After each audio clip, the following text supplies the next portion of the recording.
जय हिंद साथियों। इस वीडियो में हम चर्चा करेंगे उत्तर प्रदेश के सामान्य ज्ञान पे। और इस वीडियो में हम पिछले 5 वर्षों में पूछे गए इतिहास, भूगोल या फिर उत्तर प्रदेश के इतिहास से संबंधित उन सभी प्रश्नों पे प्रकाश डालेंगे जो कि परीक्षाओं में बार बार रिपीट हो रहे हैं। तो देखिए, ये वीडियो काफ़ी इंपॉर्टेंट है आपकी सभी उत्तर प्रदेश की परीक्षाओं के लिए, तो शुरू से लास्ट तक वीडियो में रहिए। चलिए शुरू करते हैं इस वीडियो को। देखते हैं कौन कौन से वो प्रश्न हैं जो पिछले 5 सालों से रिपीट हो रहे हैं। ठीक है। और देखिए, ऐसे ही वीडियोस के अपडेट पाने के लिए ऑटोमेटिक इस चैनल को सब्सक्राइब कर लीजिएगा और साथ में बेल आइकन को प्रेस करके वीडियो को लाइक और शेयर भी कर दीजिएगा। तो चलिए शुरू करते हैं इस वीडियो को।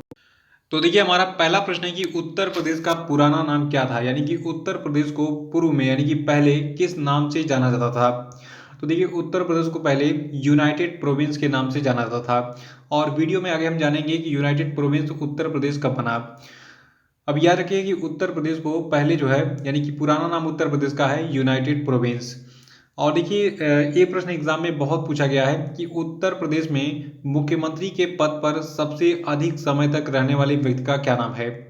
तो देखिए, यूपी में सबसे अधिक समय तक मुख्यमंत्री रहे गोविंद बल्लभ पंत जी। याद रखिएगा, उत्तर प्रदेश में सबसे अधिक समय तक मुख्यमंत्री के पद पर रहने वाले व्यक्ति हैं गोविंद बल्लभ पंत जी। और आपको बता दूं, जो आपके गोविंद बल्लभ पंत हैं, ये उत्तर प्रदेश राज्य के पहले मुख्यमंत्री भी थे। और देखिए, उत्तर प्रदेश के मुख्यमंत्री के अलावा ये भारत के चौथे गृह मंत्री के रूप में इन्होंने कार्य किया था। तो उत्तर प्रदेश के पहले मुख्यमंत्री भी थे गोविंद बल्लभ पंत, और सबसे अधिक समय तक जो है उत्तर प्रदेश के मुख्यमंत्री रहने वाले व्यक्ति हैं, इसीलिए इनका नाम बार बार रिपीट होता है उत्तर प्रदेश की सभी परीक्षाओं में। और आपको बता दूं, सन 1957 में इनको भारत रत्न भी दिया गया था। और गृह मंत्री के रूप में इनका जो मुख्य योगदान था, ये भारत को भाषा के अनुसार राज्यों में विभक्त करना तथा हिंदी को भारत की राजभाषा के रूप में प्रतिष्ठित करना था। तो हिंदी को भारत की राजभाषा के रूप में प्रतिष्ठित करने में बहुत बड़ा योगदान दिया था गोविंद बल्लभ पंत ने। ठीक है। और तीसरा प्रश्न है कि उत्तर प्रदेश में सबसे अल्प समय तक कौन मुख्यमंत्री रहे। तो सबसे अधिक समय तो हमने जान लिया। अब देखते हैं कि सबसे कम समय तक किसका कार्यकाल रहा। देखिए, एक व्यक्ति थे त्रिभुवन नारायण सिंह, ये जो है सबसे अल्प समय तक उत्तर प्रदेश के मुख्यमंत्री थे। देखिए, ये जो है 8 अक्टूबर 1970 को मुख्यमंत्री बने थे और इनका कार्यकाल 4 अप्रैल 1971 तक ही था। आपको बता दूं, ये उत्तर प्रदेश के मुख्यमंत्री तो रहे ही, साथ में ये पश्चिम बंगाल के राज्यपाल भी रहे। और इनका जन्म हुआ था, यानी कि त्रिभुवन नारायण सिंह का जन्म हुआ था उत्तर प्रदेश के वाराणसी में 8 अगस्त 1904 को। और इन्होंने शास्त्री काशी विद्यापीठ वाराणसी से शिक्षा प्राप्त की थी।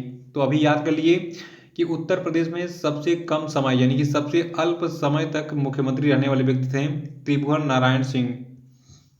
चौथा प्रश्न है, ये उत्तर प्रदेश में मुख्यमंत्री की नियुक्ति कौन करता है। देखिए, उत्तर प्रदेश हो या फिर कोई भी अन्य प्रदेश हो, वहाँ पर जो है सभी राज्यों की बात करें तो राज्यों में राज्यपाल जो होता है, राज्यपाल मुख्यमंत्री की नियुक्ति करता है। कैसे करता है। देखिए, जो राज्य विधानसभा चुनाव होते हैं, ठीक है, जैसे कि अभी उत्तर प्रदेश में 2022 का चुनाव होने वाला है। तो राज्य विधानसभा चुनावों के बाद राज्यपाल जो है सामान्यतः सरकार बनाने के लिए बहुमत वाले दल अथवा गठबंधन को सरकार बनाने के लिए आमंत्रित करता है। और राज्यपाल जो है ये मुख्यमंत्री को नियुक्त करता है बहुमत वाले दल के नेता को, और जिसकी बैठक कैबिनेट विधानसभा के लिए सामूहिक रूप से जिम्मेदार होती है। तो याद रखिएगा, जो राज्यपाल होता है ये मुख्यमंत्री की नियुक्ति करता है। और मुख्यमंत्री कौन बनता है, बहुमत वाले दल का नेता। ठीक है। अगला प्रश्न है कि उत्तर प्रदेश में राज्यपाल की नियुक्ति कौन करता है। देखिए, हमने ये जान लिया कि राज्यपाल तो मुख्यमंत्री को नियुक्त करता है, लेकिन राज्यपाल की नियुक्ति कौन करता है। तो देखिए, उत्तर प्रदेश का जो राज्यपाल होता है इसकी नियुक्ति राष्ट्रपति के द्वारा होती है। ठीक है। और इसके लिए एक अनुच्छेद है, अनुच्छेद 155। ठीक है। अनुच्छेद 155 के अनुसार राज्यपाल की नियुक्ति राष्ट्रपति के द्वारा की जाती है। देखिए, जिस प्रकार केंद्र में राष्ट्र का प्रमुख राष्ट्रपति होता है, उसी प्रकार जो राज्य यानी कि स्टेट होते हैं, तो राज्यों में राज्य का प्रमुख राज्यपाल होता है। और देखिए, प्रत्येक राज्य का राज्यपाल देश के केंद्रीय मंत्रिमंडल की सिफारिश पर राष्ट्रपति के द्वारा नियुक्त किया जाता है। और ये जो है राज्य के मुख्यमंत्री की सलाह से कार्य करता है। देखिए, बहुत बार एग्जाम में ये पूछा भी गया है कि जो राज्यपाल होता है उसकी नियुक्ति कौन करता है। ठीक है। तो प्रत्येक राज्य का जो राज्यपाल होता है ये देश के केंद्रीय मंत्रिमंडल की सिफारिश पर राष्ट्रपति के द्वारा नियुक्त किया जाता है, यानी कि नियुक्ति राष्ट्रपति करता है। लेकिन ये जो है केंद्रीय मंत्रिमंडल की सिफारिश पर नियुक्ति करता है। और सबसे खास बात कि जो आपका राज्य का मुख्यमंत्री जो होता है, तो राज्य के मुख्यमंत्री के सलाह पर राज्यपाल कार्य करता है। और देखिए सामान्यतः राज्यपाल का जो कार्यकाल 5 होता है, ये 5 सालों का होता है। एग्जाम में प्रश्न बहुत बार पूछा गया है कि राज्यों के राज्यपाल का कार्यकाल कितना होता है, तो राज्यपाल का कार्यकाल यानी कि गवर्नर्स का कार्यकाल 5 ईयर्स का यानी कि 5 साल का होता है, परंतु वह इस अवधि से पूर्व भी राष्ट्रपति को इस्तीफा देकर सेवानिवृत्त हो सकता है। छठवां प्रश्न है कि उत्तर प्रदेश में विधानसभा को भंग करने का अधिकार किसके पास है। तो देखिए उत्तर प्रदेश में विधानसभा को भंग करने का अधिकार राज्यपाल के पास है। ठीक है, याद रखिएगा, अगर विधानसभा को भंग करना है तो उसका पावर किसके पास है, राज्यपाल के पास। तो आइए देखते हैं कि जो विधानसभा है ये भंग कैसे होती है। इस प्रक्रिया को अगर आप समझ लेंगे तो आपका पॉलिटी का भी प्रश्न जो है तैयार होगा और यूपी का जीके तो तैयार हो ही रहा है। देखिए मुख्यमंत्री के अनुरोध पर राज्यपाल के द्वारा विधानसभा को 5 वर्ष पूरे होने के पहले भंग किया जा सकता है। और देखिए प्रत्येक विधानसभा का जो कार्यकाल होता है ये 5 सालों का होता है, जिसके बाद चुनाव होता है, यानी कि 5 सालों तक जो है जो विधायक होते हैं ये काम करते हैं। मुख्यमंत्री का जो कार्यकाल होता है वो भी 5 साल का होता है। राज्यपाल का जो कार्यकाल है ये भी 5 साल का होता है। तो यहाँ राज्यपाल से हमें कोई मतलब नहीं है, यहाँ पे हम बात कर रहे हैं विधानसभा की। तो उत्तर प्रदेश का जो विधानसभा है इसके जो विधायक होते हैं उनका कार्यकाल 5 साल का होता है। जब ये 5 साल का ड्यूरेशन खत्म हो जाता है तो उसके बाद फिर विधानसभा चुनाव कराए जाते हैं। लेकिन कभी कभी कुछ विशेष कंडीशन में, जैसे कि इमरजेंसी अगर लागू है यानी कि आपातकाल अगर लागू है, तो आपातकाल के दौरान जो विधानसभा का कार्यकाल है इसको 5 सालों से जो है अधिक बढ़ाया जा सकता है। ठीक है, या फिर इसको जो है भंग भी किया जा सकता है। ठीक है, तो इसको याद रखिएगा कि आपातकाल के दौरान जो आपका विधानसभा का कार्यकाल है ये 5 साल से अधिक बढ़ाया जा सकता है या फिर इसको उस समय भंग भी किया जा सकता है।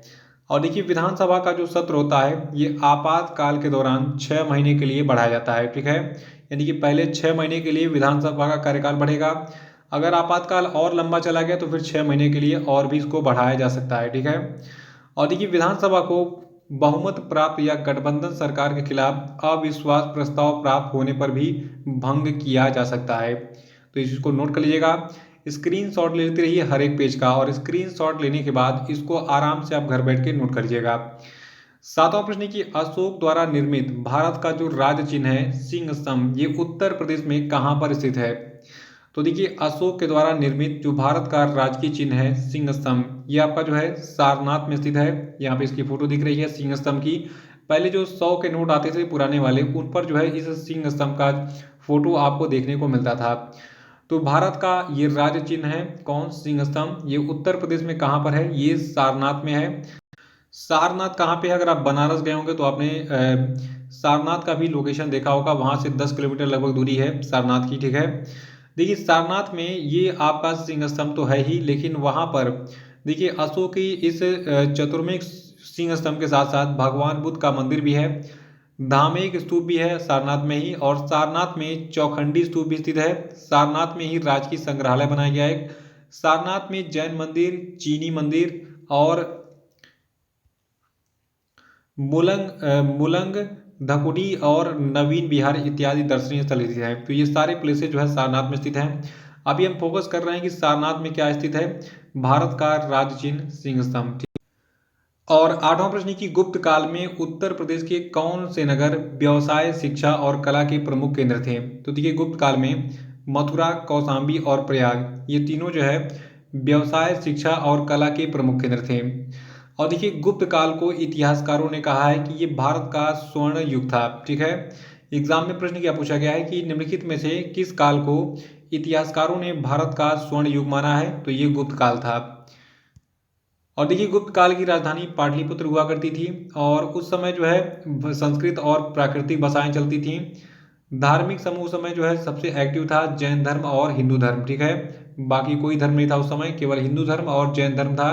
बौद्ध धर्म था लेकिन उस समय जैन धर्म चरमोत्कर्ष पर था गुप्त काल में। और गुप्त साल काल में जो है जो शासन था ये पूर्ण राजशाही था, यानी कि राजा जो है राज करते थे। और देखिए जो गुप्त काल के प्रमुख शासक थे इनमें से एक था आपका श्रीगुप्त, जिसका शासन काल 240 से 280 ईस्वी तक रहा। और इसमें फिर दूसरा शासक जो था महानतम चंद्रगुप्त प्रथम था, जिसका कार्यकाल 319 से 335 ईस्वी तक था। और उसके बाद फिर आता है विष्णुगुप्त। विष्णुगुप्त का जो शासनकाल है ये था 540 से 550 ईस्वी तक। तो आइए थोड़ा सा हम श्रीगुप्त के बारे में जान लेते हैं और चंद्रगुप्त प्रथम के बारे में, क्योंकि इन दोनों के बारे में एग्जाम में बहुत पूछा जाता है यूपी के परीक्षाओं में। देखिए गुप्त वंश की उत्पत्ति कैसे हुई। देखिए गुप्त साम्राज्य का जो उदय है ये तीसरी शताब्दी के अंत में जो आपका उत्तर प्रदेश का प्रयाग यानी कि इलाहाबाद है, तो इलाहाबाद प्रयाग के निकट कौशाम्बी जिला जो आपका है कौशाम्बी में हुआ था। यहाँ पे बहुत सारे लोग वीडियो देख रहे होंगे जो कि इलाहाबाद से होंगे और कौशाम्बी से भी होंगे, तो आप ये मान के लिए कि आप गुप्त साम्राज्य में जो है रहते हैं, ठीक है। देखिए जो आपका गुप्त वंश का जो सबसे महानतम शासक था श्रीगुप्त, इसने जो है जो बिहार का गया प्लेस है, गया में चीनी यात्रियों के लिए एक मंदिर बनवाया था और इसका उल्लेख किया है एक चीनी यात्री था इत्सिंग। इत्सिंग ने 500 वर्षों के बाद, ठीक है, कितना 500 वर्षों के बाद सन 671 से सन 695 के बीच में इसका उल्लेख किया है। और देखिए जो हमारे पुराण है, पुराणों में ये कहा गया है कि आरंभिक गुप्त राजाओं का जो साम्राज्य था ये जो गंगा की द्रोणी है और प्रयाग है, साकेत, अयोध्या है और मगध है, इन सभी प्लेसेस तक फैला हुआ था। और देखिए जो चीन का यात्री इत्सिंग था इसने एक और बात कही है। चीनी यात्री इत्सिंग के अनुसार जो मगध का मृग शिखावन है, ठीक है, तो मगध का मृग शिखावन में एक मंदिर का निर्माण कराया था श्रीगुप्त ने और मंदिरों के व्यय में जो है कुल 24 गांवों को दान दिया था। तो इसको याद रखिएगा। और एक और महान शासक जो आपका चंद्रगुप्त है, चंद्रगुप्त के बारे में आपको खास चीज बता रहा हूँ, ये सभी लाइनें एग्जाम में पूछी गई हैं।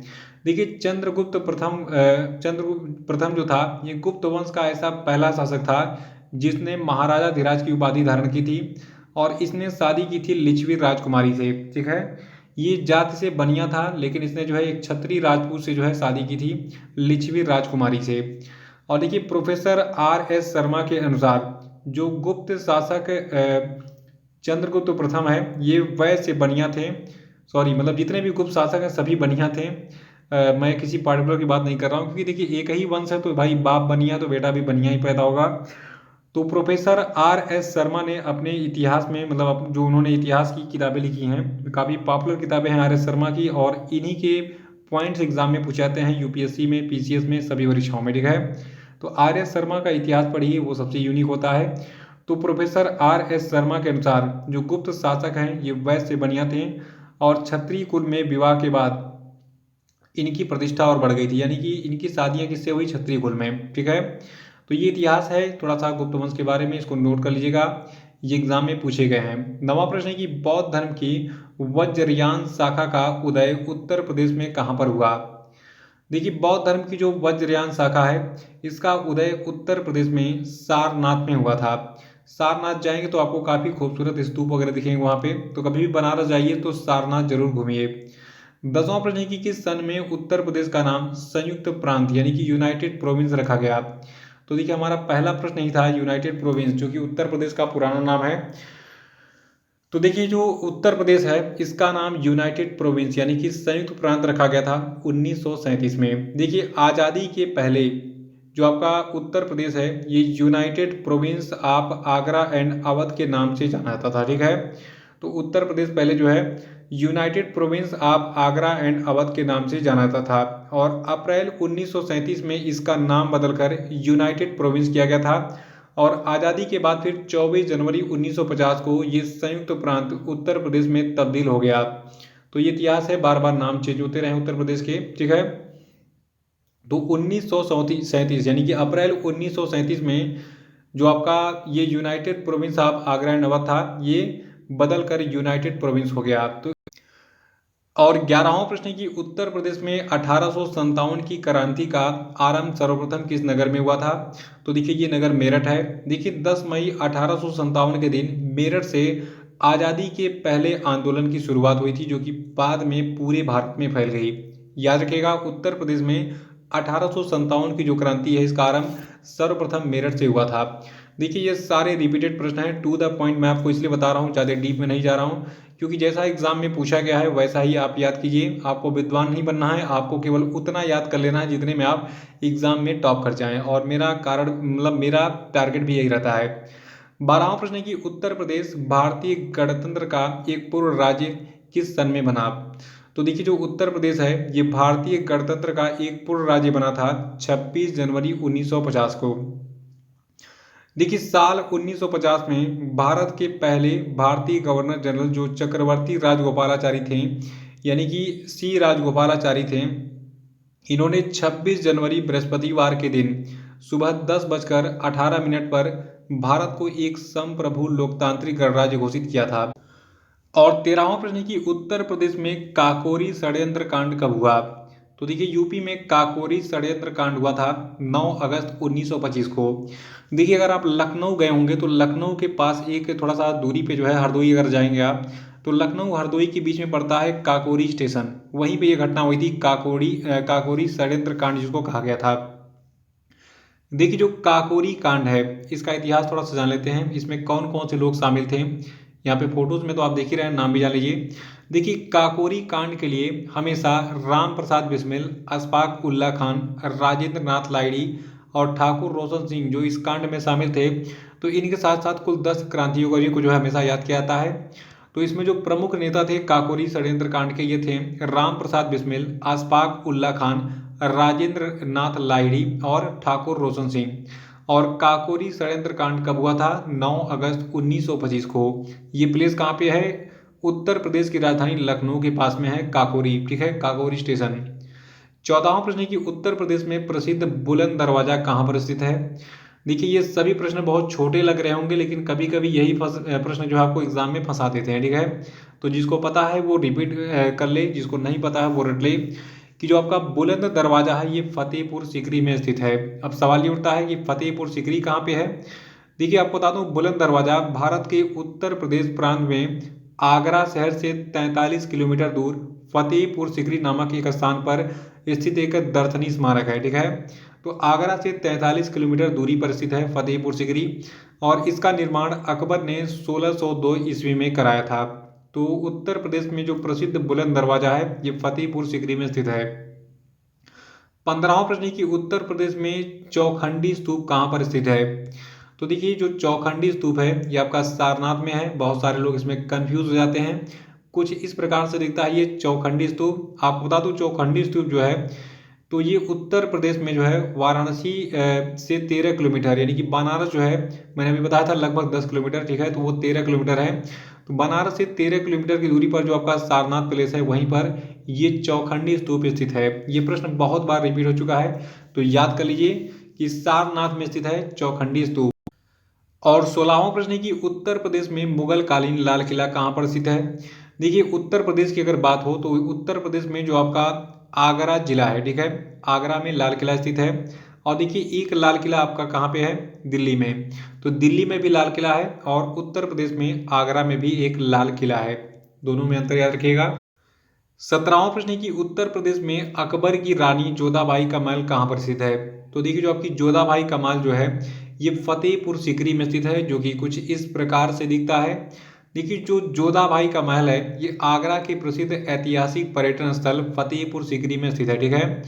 ये अगर एग्जाम में पूछा जाए कि उत्तर प्रदेश में अकबर की रानी जोधाबाई का महल कहाँ पे है, तो ये फतेहपुर सीकरी में है। और 18वां प्रश्न है कि उत्तर प्रदेश के निम्नलिखित में से किस नगर में दिया सलाई यानी कि जो माचिस होता है, माचिस बनाने का कारखाना नहीं है? देखिए है और नहीं है, यही थोड़ा सा एग्जाम में जो है बच्चों को कंफ्यूज करता है। तो देखिए जो आगरा है, आगरा में माचिस बनाने का कारखाना नहीं है, बल्कि बरेली में भी है, इलाहाबाद में भी है और सहारनपुर में भी जो है माचिस बनाया जाता है। और अब थोड़ा सा मैं आपको हाईलाइट दे दूं कि उत्तर प्रदेश में किस जिले में कौन सी चीज़ें बनाई जाती हैं। और देखिए अब थोड़ा सा मैं कुछ कारखानों के नाम बताने जा रहा हूँ, सुनिएगा ध्यान से। देखिए फास्फेट उर्वरक कारखाना जो है, देखिए फास्फेट खाद का उपयोग खेतों में होता है। अनाज जब हम बोते हैं तो उसमें जो है न्यूट्रिशन देने के लिए फसलों को जो है फास्फेट उर्वरक जो है उसमें छिड़कते हैं, ठीक है। तो फास्फेट उर्वरक कारखाना जो है ये आपका कानपुर के नगरवाड़ा और इलाहाबाद में स्थित है। और यूरिया की बात करें तो देखिए यूरिया में बहुत सारे ब्रांड हैं, तो एक ब्रांड आपका इफ्को है। तो जो आपका इफ्को उर्वरक कारखाना है ये कहाँ कहाँ पे स्थित है? देखिए इफ्को का जो यूरिया उर्वरक कारखाना जहाँ पे यूरिया बनता है, तो इफ्को यूरिया इलाहाबाद के फूलपुर में और बरेली के आंवला में बनाया जाता है। यानी कि इसके प्लांट कहाँ कहाँ पे हैं इफ्को वाले यूरिया के? ये जो है इलाहाबाद के फूलपुर में और बरेली के आंवला में स्थित है। और अगर हम बात करें, एक और ब्रांड है शक्तिमान यूरिया, जो लोग गांव से होंगे उनको पता होगा। देखिए जो शक्तिमान यूरिया है, इसका कारखाना अमेठी जिले के जगदीशपुर में लगाया गया है। और एक और कारखाना है जिसका नाम है इंडो गल्फ फर्टिलाइजर, तो इसका कारखाना भी उत्तर प्रदेश के अमेठी जिले के जगदीशपुर में ही लगाया गया है। और आपको बता दूं, रेल डिब्बा रिपेयर करने का जो कारखाना है, ये उत्तर प्रदेश के प्रतापगढ़ में प्रस्तावित है। यानी कि उत्तर प्रदेश के प्रतापगढ़ में जो रेल के डब्बे होते हैं उनको मरम्मत करने का जो कारखाना है, रिपेयर करने का, उसको बनाने का प्रस्ताव दिया गया है सरकार के द्वारा।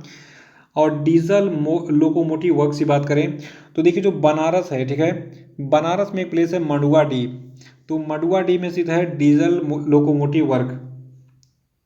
और उत्तर प्रदेश में रेल के पहिए कहाँ पे बनते हैं, तो देखिए उत्तर प्रदेश में जो रेल के पहियों का कारखाना है ये आपका है रायबरेली में, ठीक है। कहाँ पर है, रायबरेली में है रेल के पहिए बनाने का कारखाना।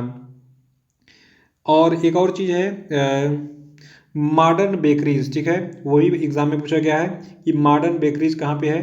तो देखिए जो आपका मॉडर्न बेकरीज है ये कानपुर में है। और भारत स्टील रोलिंग मिल कहाँ पे स्थित है, देखिए जो भारत स्टील रोलिंग मिल है ये आपका मेरठ जिले में स्थित है। और देखिए ऑटोमोबाइल उद्योग के लिए फेमस है जो उत्तर प्रदेश का गौतम बुद्ध नगर है, लखनऊ है और गाजियाबाद है, ठीक है। स्कूटर इंडिया भी कहाँ पे है, स्कूटर इंडिया जिसमें स्कूटर बनते थे वो लखनऊ में स्थित है। और देखिए सैमसंग मोबाइल का कारखाना लगाया गया था नोएडा में भी हाल ही में, जो कि काफ़ी चर्चा में था। तो उत्तर प्रदेश के नोएडा में सैमसंग मोबाइल का बहुत बड़ा कारखाना लगाया गया था। और देखिए हिंदुस्तान एल्यूमिनियम कारपोरेशन कहाँ पर स्थित है, उत्तर प्रदेश के सोनभद्र के रेणुकूट में, ठीक है। तो सोनभद्र का जो रेणुकूट प्लेस है वहाँ पर हिंदुस्तान एल्यूमिनियम कारपोरेशन, जिसको हम हिंडाल्को भी कहते हैं, वो स्थित है।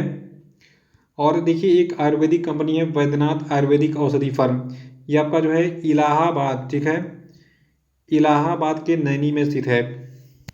जो लोग इलाहाबाद के होंगे, जो कम्पिटिटिव एग्जाम की तैयारी करें उनको पता होगा। और अगला हमारा एक और फर्म है जिसका नाम है Bharat pump and compressors limited, ठीक है। देखिए Bharat pump and compressor limited का कारखाना भी आपका नैनी इलाहाबाद में है। और नैनी में कौन कौन सी चीज़ें हैं मैं आपको बता देता हूँ। देखिए जो इलाहाबाद का नैनी है वहाँ पर भारत पंप एवं कंप्रेसर लिमिटेड स्थित है। साथ में वहाँ पर हिंदुस्तान केबल लिमिटेड का कारखाना भी स्थित है। और त्रिवेणी स्ट्रक्चरल लिमिटेड का भी कारखाना इलाहाबाद के नैनी में ही स्थित है। और सबसे ज़्यादा पूछा गया है कि कृत्रिम अंग निर्माण लिमिटेड कहाँ पर स्थित है।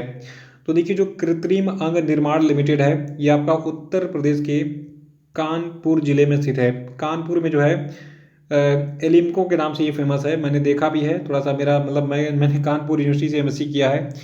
तो जब मैं जाता था यूनिवर्सिटी में तो रास्ते में ये पढ़ता था। तो कानपुर में स्थित है कृत्रिम अंग निर्माण लिमिटेड। और ट्रांसफार्मर फैक्ट्री के बारे में बहुत पूछा गया कि ये कहाँ पे स्थित है।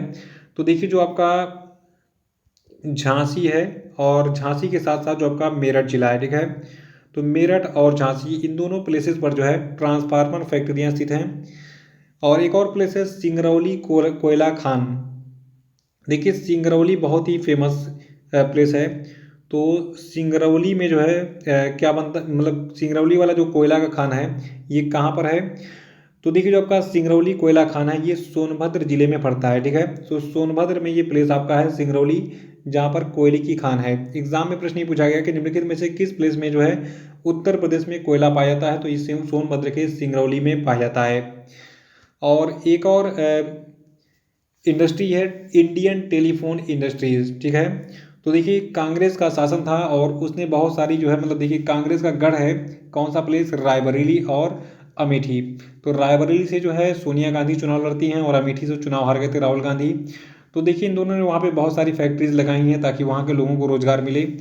तो रायबरेली में जो है इंडियन टेलीफोन इंडस्ट्री स्थित है। साथ में जो इलाहाबाद का नैनी है और मनकापुर है, ठीक है, इन दोनों प्लेसेस पे जो है इंडियन टेलीफोन इंडस्ट्री लगाई गई हैं। और परमाणु शक्ति की बात करें तो देखिए उत्तर प्रदेश में परमाणु शक्ति के क्षेत्र में भी काम हुआ है। देखिए उत्तर प्रदेश का जो आपका बुलंदशहर, ठीक है, बुलंदशहर है, तो बुलंदशहर के नरौरा में जो है एक परमाणु शक्ति केंद्र स्थापित किया गया है, ठीक है। तो उत्तर प्रदेश के बुलंदशहर के नरौरा में परमाणु शक्ति केंद्र बनाया गया है। और एक और प्रश्न पूछा गया कि उत्तर प्रदेश में डीप फ्रीज मीट प्लांट कहाँ पे है। तो देखिए जो आपका फिरोज़ाबाद जिला है, ठीक है, तो फिरोज़ाबाद जिले में एक प्लेस है टुंडला।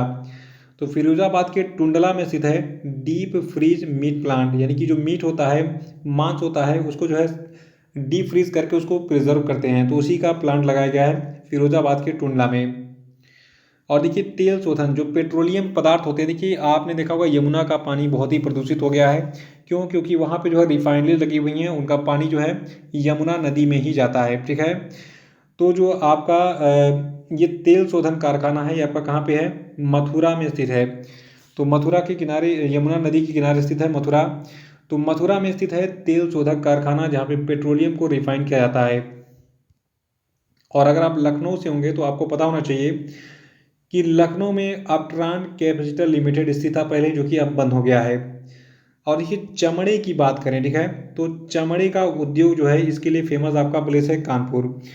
लेकिन एक चीज़ आपको बता दूं, जो आपका कानपुर है, ठीक है, ये भारतीय चमड़ा रंगाई एवं जूता संस्थान यहीं पे स्थित है। मतलब चमड़े से रिलेटेड एक इंस्टीट्यूट बना दिया गया है, कहाँ पे? कानपुर में ही। तो कानपुर का जो उन्नाव प्लेस है, अगर आप वहाँ पे आप जाएंगे तो वहाँ पे आपको चमड़े के जूते काफ़ी सस्ते मिलेंगे। बहुत सारे लोग वहाँ पे चमड़े का व्यवसाय करते हैं।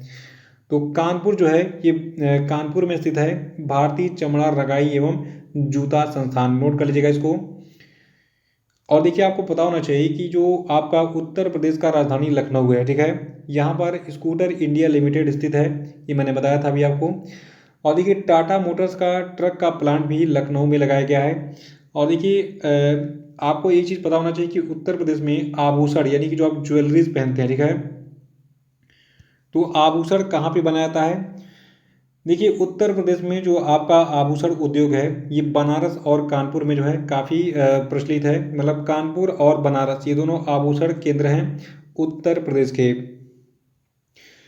और देखिए जो ग्रेनाइट है, ठीक है, ग्रेनाइट खनन उद्योग जो है, ये आपका उत्तर प्रदेश के ललितपुर में है। और साथ में जो कागज़ की लुगदी का उद्योग है, ये सहारनपुर जिले में। अगर सहारनपुर जाएंगे आप तो वहाँ पे आपको बहुत सारी फैक्ट्रियाँ दिखेंगी जहाँ पर कागज़ वगैरह जो है बनाया जाता है, ठीक है। तो सहारनपुर कागज़ के लिए फेमस है। और कृत्रिम रबड़ बनाने का कारखाना मोदीनगर में है। और पेठा उद्योग, देखिए पेठा उद्योग के लिए फेमस आपका कौन सा है? अगर आप आगरा जाएंगे तो आगरा में आपको आगरा का पेठा मिल जाएगा, ठीक है। काफ़ी वैरायटीज़ होती है वहाँ पे पेठे में, काफ़ी जो है फ्लेवर्स मिलते हैं आपको। तो उत्तर प्रदेश में ताजमहल तो है ही आगरा में, लेकिन आगरा का पेठा भी काफ़ी फेमस है। और देखिए आगरा का पेठा तो फेमस है ही, साथ में इलाहाबाद भी पेठे उद्योग के लिए जाना जाता है। और देखिए सुरमे की बात करें, ठीक है, आपने झुमका और सुरमा तो बहुत देखा होगा। मतलब झुमका गिरा रे बरेली के बाजार में, ठीक है। तो झुमका तो मान लीजिए बरेली का है, वो तो फेमस है गाने से ही। लेकिन जो बरेली का सुरमा है, ये भी काफ़ी फेमस है। तो सुरमा उद्योग कहाँ पे है? बरेली में है। और साथ में आपको बता दूं बेंत और जो छड़ियाँ हैं, आपने देखा होगा बेंत की छड़ियाँ काफ़ी आपको मार्केट में मिलती हैं, तो वो सभी बरेली से बनकर आती हैं। और देखिए आंवला, देखिए प्रतापगढ़ जो जिला है, ठीक है, अगर आप इलाहाबाद से होंगे तो आपको पता होगा। तो प्रतापगढ़ में आंवले का प्रोडक्शन बहुत ज़्यादा होता है, यानी कि आंवला के प्रोडक्शन में प्रतापगढ़ जिला काफ़ी नंबर 1 पे है। तो ये थी कुछ विशेष चीज़ जो मैंने आपको बताई, और इसको आप याद रखिएगा। बाकी थोड़ा सा वीडियो को हम कंटिन्यू कर लेते हैं, बाकी चीज़ें मैं आपको अगले वीडियो में बताऊंगा। देखिए उत्तर प्रदेश में सीमेंट का कारखाना कहाँ पर स्थित है? तो देखिए उत्तर प्रदेश में सीमेंट का कारखाना चुर्क और डल्ला में स्थित है, ठीक है। तो चुर्क और डल्ला दो प्लेसेस हैं जहाँ पर सीमेंट के कारखाने लगाए गए हैं। और देखिए उत्तर प्रदेश का सूक्ष्म यंत्र बनाने का जो औद्योगिक केंद्र है, ये कौन कौन सा है? तो देखिए सूक्ष्म यंत्र जो है लखनऊ में बनाए जाते हैं। और 21वां प्रश्न है कि उत्तर प्रदेश कितने संभागों में विभक्त है? अगर ये चीज़ नहीं पता है तो सब बेकार है पढ़ाई आपकी। देखिए उत्तर प्रदेश में संभाग यानी कि मंडल जो है, इनकी संख्या 18 है। और कौन कौन से मंडल है उत्तर प्रदेश में? देखिए पहला आपका है अलीगढ़ मंडल, दूसरा है आगरा मंडल, तीसरा है आजमगढ़ मंडल, चौथा आपका है प्रयागराज मंडल, पांचवा है कानपुर मंडल, छठवां है गोरखपुर मंडल, और गोरखपुर मंडल में ही मेरा घर है, और सातवां आपका है चित्रकूट मंडल, आठवां है झांसी मंडल, नौवां है देवी पाटन मंडल, 10वां है अयोध्या मंडल, 11वां है बस्ती मंडल, 12वां है बरेली मंडल, 13वां है विंध्याचल मंडल, और 14वां है मुरादाबाद मंडल, 15वां है मेरठ मंडल, और 16वां है लखनऊ मंडल, 17वां है वाराणसी मंडल और 18वां है सहारनपुर मंडल।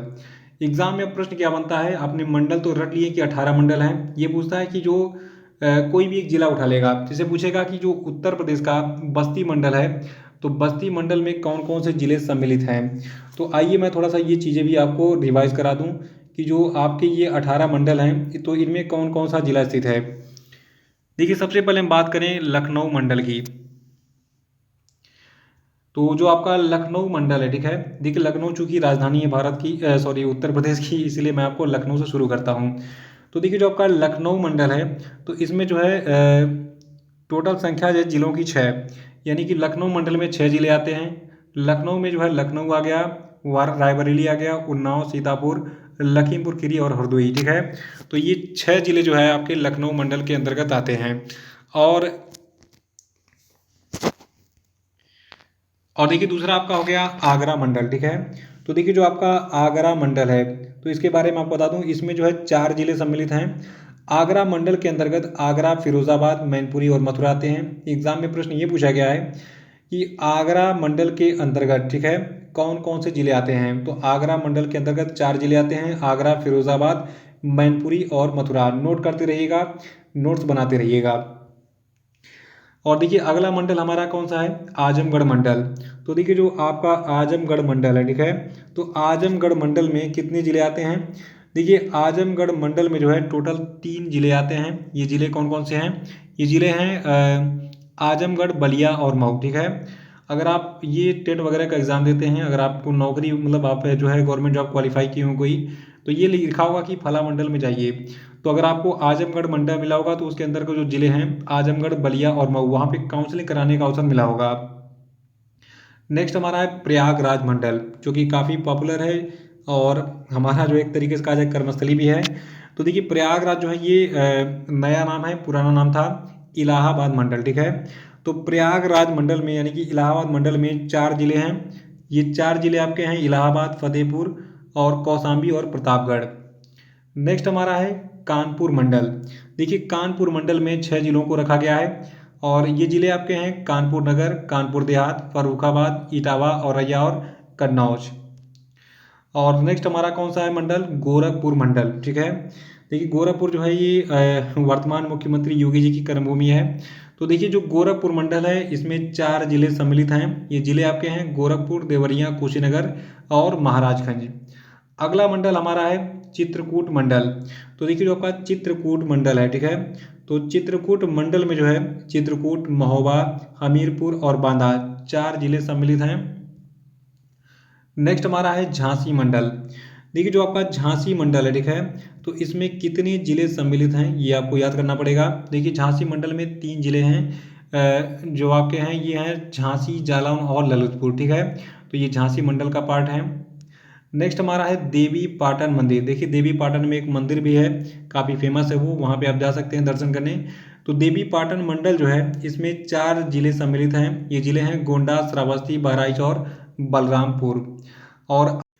और हमारा 10वां मंडल है अयोध्या मंडल, जो कि पहले फैजाबाद मंडल हुआ करता था। देखिए फैजाबाद का नाम बदलकर अयोध्या कर दिया गया है। तो अयोध्या मंडल के अंतर्गत कितने जिले आते हैं, 5। ये जिले हैं फैजाबाद, बाराबंकी, सुल्तानपुर, अमेठी और अंबेडकर नगर। और नेक्स्ट हमारा है बस्ती मंडल। देखिए जो बस्ती मंडल है, तो बस्ती मंडल में जो है आपके कौन कौन से जिले आते हैं। देखिए बस्ती मंडल में टोटल 3 जिले आते हैं। ये जिले हैं बस्ती, संत कबीर नगर और आपका सिद्धार्थनगर, ठीक है। तो बस्ती, संत कबीर नगर और सिद्धार्थनगर ये बस्ती मंडल के अंतर्गत आते हैं। नेक्स्ट हमारा है बरेली मंडल। देखिए जो आपका बरेली मंडल है, ठीक है, तो बरेली मंडल में भी 4 जिले आते हैं। कौन कौन से जिले हैं, बरेली मंडल के अंतर्गत बरेली, शाहजहांपुर, पीलीभीत और बदायूं आते हैं। और अगला मंडल हमारा है विंध्याचल मंडल। देखिए जो आपका विंध्याचल मंडल है, ठीक है, तो विंध्याचल मंदिर में मिर्जापुर, भदोई और सोनभद्र आते हैं, इसको याद रखना आपको। और नेक्स्ट हमारा है मुरादाबाद मंडल। देखिए जो मुरादाबाद मंडल है, तो मुरादाबाद मंडल में जो है कितने जिले आते हैं। देखिए मुरादाबाद मंडल में 5 जिले आते हैं, ठीक है। ये जिले कौन कौन से हैं, मुरादाबाद, बिजनौर, रामपुर, अमरोहा और संभल। साथ में बचा आपका मेरठ मंडल। तो देखिए मेरठ मंडल जो है मेरठ मंडल काफ़ी पॉपुलर है क्योंकि देखिए मेरठ में बहुत सारे उद्योग वगैरह लगे हैं और मेरठ मंडल में 6 जिले शामिल हैं। ये जिले कौन कौन से हैं? देखिए मेरठ मंडल के जो 6 जिले हैं ये आपके हैं मेरठ, बुलंदशहर, गौतम बुद्ध नगर, गाजियाबाद, हापुड़ और बागपत। अब बचा आपका लखनऊ मंडल। तो मैंने आपको सबसे पहले लखनऊ मंडल के बारे में बताया था। लखनऊ मंडल में कितने हैं? टोटल 6 जिले हैं और ये जिले आपके हैं लखनऊ, रायबरेली, उन्नाव, सीतापुर, लखीमपुर खीरी और हरदोई। और वाराणसी मंडल की बात करें तो देखिए जो आपका वाराणसी मंडल यानी कि बनारस मंडल है, इसमें जो है 4 जिले सम्मिलित हैं। और वाराणसी जिले के जो मंडल हैं या वाराणसी मंडल के जो जिले हैं आपके हैं वाराणसी, गाजीपुर, जौनपुर और चंदौली। नेक्स्ट हमारा है सहारनपुर मंडल। तो देखिए जो आपका सहारनपुर मंडल है इसमें 3 जिले शामिल हैं। ये आपके जिले हैं सहारनपुर, मुजफ्फरनगर और शामली। और देखिए अलीगढ़ मंडल तो मैंने छोड़ ही दिया। देखिए जो अलीगढ़ मंडल है, ठीक है, देखिए अलीगढ़ में ताले की फैक्ट्रीज वगैरह बहुत सारी हैं और अलीगढ़ मंडल में 4 जिले सम्मिलित हैं। ये जिले हैं अलीगढ़, हाथरस, कासगंज और एटा। तो ये जो है 18 मंडलों के बारे में मैंने बहुत ज़्यादा डिटेल में बता दिया है। याद रखना आपका काम है और याद रखेंगे तभी एग्जाम में सफलता मिल पाएगी।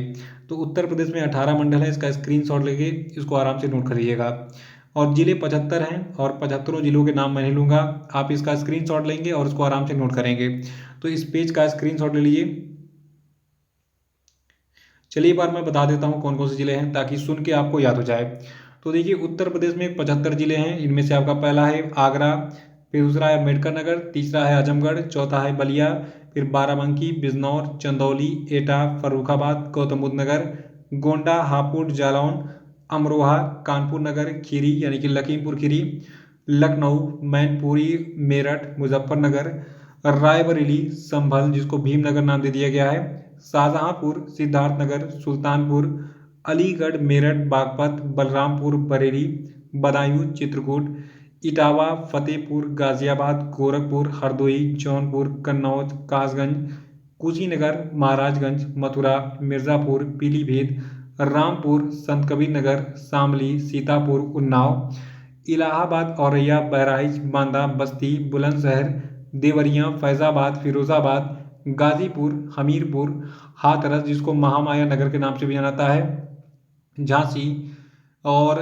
कानपुर देहात, कौशाम्बी, ललितपुर, महोबा, मऊ, मुरादाबाद, प्रतापगढ़, सहारनपुर, संत रविदास नगर, श्रावस्ती, सोनभद्र और बनारस। तो ये 75 जिले हैं। इनका स्क्रीनशॉट ले लीजिए, मैंने नाम भी आपको बता दिए हैं। तो सबका रिवीजन भी हो गया होगा क्योंकि बहुत सारे लोग जो है देखिए बहुत सारे जिलों के नाम नहीं जानते होंगे कि ये जिला उत्तर प्रदेश का है कि नहीं है। तो ये डाउट मैंने आज क्लियर कर दिया। अगला प्रश्न हमारा है कि उत्तर प्रदेश के किस स्थान पर महात्मा बुद्ध ने निर्वाण प्राप्त किया था? तो देखिए उत्तर प्रदेश का ये प्लेस आपका कुशीनगर है जहाँ पर महात्मा बुद्ध ने निर्वाण प्राप्त किया था। 23वां प्रश्न है कि प्रसिद्ध दशावतार मंदिर उत्तर प्रदेश में कहाँ पर है? तो देखिए दशावतार मंदिर उत्तर प्रदेश में देवगढ़ में स्थित है। देखिए जो दशावतार मंदिर है कुछ इस प्रकार से दिखता है और ये उत्तर प्रदेश के ललितपुर जिले के देवगढ़ में स्थित है। ये भगवान विष्णु को समर्पित है। एग्जाम में प्रश्न ये भी पूछा गया था कि दशावतार मंदिर जो है ये किस देवता को समर्पित है? तो ये भगवान विष्णु को समर्पित है। ये कहाँ पे है? उत्तर प्रदेश के ललितपुर जिले के देवगढ़ में। और आपको बता दूं ये जो है गुप्त काल में बना था ऐसा माना जाता है और यहाँ पर आप भगवान विष्णु के 10 अवतारों के दर्शन कर सकते हैं, इसलिए इसको दशावतार मंदिर कहा जाता है। ठीक है, यही नहीं, इस मंदिर के द्वार पर आपको गंगा और यमुना देवियों की नक्काशी मिल जाएगी और पट्टी पर वैष्णव पौराणिक कथाओं की नक्काशी भी जो है की गई है। तो अगर आप कभी भी जाइए ललितपुर जिले में तो वहाँ पर दशावतार मंदिर का दर्शन जरूर कीजिए। 24वां है उत्तर प्रदेश के प्रसिद्ध संगीतज्ञ स्वामी हरिदास किस मुगल शासक के समकालीन थे? तो देखिए जो आपके स्वामी हरिदास हैं ये मुगल शासक अकबर के समकालीन थे। देखिए अकबर जो है इनके दर्शन के लिए जो है वृंदावन गए थे और केलीमाल में इनके 100 से अधिक पद संग्रहित हैं। किसके? स्वामी हरिदास के। देखिए इनकी वाणी सरस और भावुक थी और स्वामी हरिदास का जन्म 1478 में हुआ था। आखिरी प्रश्न है आज की वीडियो का कि उत्तर प्रदेश में सर्वाधिक प्रचलित लोक नृत्य कौन सा है? तो देखिए ये आपका है नौटंकी। आपने नौटंकी बहुत देखा होगा, गांव में कहते हैं ससुरा नौटंकी काहे कर रहा है भाई, चल चुपचाप पढ़ाई कर। ठीक है तो ये नौटंकी जो है आपने देखा होगा, उसमें गब्बर सिंह का रोल कोई निभाता है, कोई जो है साथ में नाचता वाचता है। प्रोग्राम जो मतलब किसी तरीके से कहा जाए गाँव में प्रोग्राम टाइप का होता है ये। तो नौटंकी उत्तर प्रदेश का सर्वाधिक प्रचलित लोक नृत्य है, जिसका मूल स्वरूप विथी नाटक है और इसमें हाथरसी तथा कानपुरी नाट्य शैलियों का संवाद, गायन एवं लोक नृत्य के माध्यम से लोक कथाओं का प्रदर्शन किया जाता है। तो याद रखिएगा, जो आपका नौटंकी है उत्तर प्रदेश में सर्वाधिक प्रचलित लोक नृत्य है। तो इसी के साथ ये वीडियो समाप्त होता है। आपको ये वीडियो कैसा लगा कमेंट बॉक्स में ज़रूर बताइए और जल्द ही मैं आपके लिए इसका अगला भाग भी लेकर आऊँगा, ठीक है। तो इसी के साथ बहुत बहुत धन्यवाद। Thank you and have a nice